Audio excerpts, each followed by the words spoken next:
Значи, направени се безбедносни проценки во делот на безбедноста на пратениците.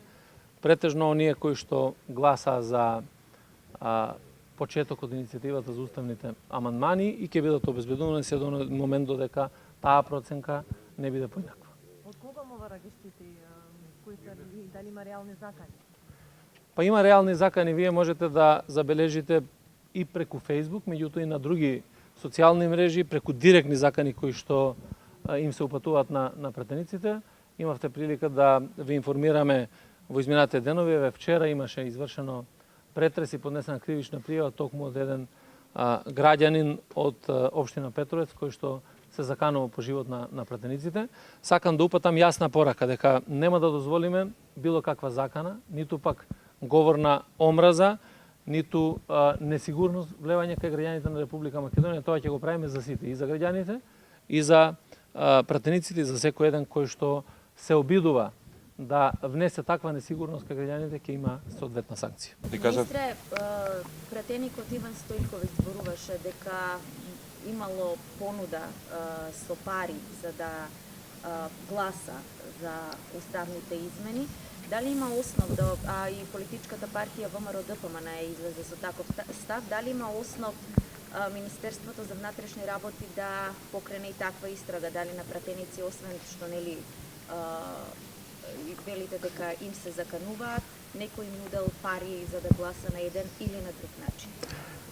Видете, покренувањето на постапката е работа на јавното обвинителство и јас апелирам до јавното обвинителство да се отворат вакви истраги, заради тоа што е несериозно да се излегува во јавноста и при тоа се кажуваат одредени невистини пред се во делот на нудењето на финансиски средства на одредени пратеници и така натаму, и најдобро е таа постапка да се докаже, да се расчисти и да влие и врз наредните случувања кои што ги имаме. Инаку, пратениците кои што им е понудено да земат соодветни финансиски надоместоци, и тоа представува можност тие да пријават. Значи, не треба да пријавите, односно да бидат пријавени само кога примаат подкуп, туку и давањето на подкупот е инкриминирачко и треба да пријави било кој ако има такви. Јас немам такви сознанија, ниту до сега, барем и јавно вие ги прашувавте пратениците, медиумите, дали некој им нудел нешто, дали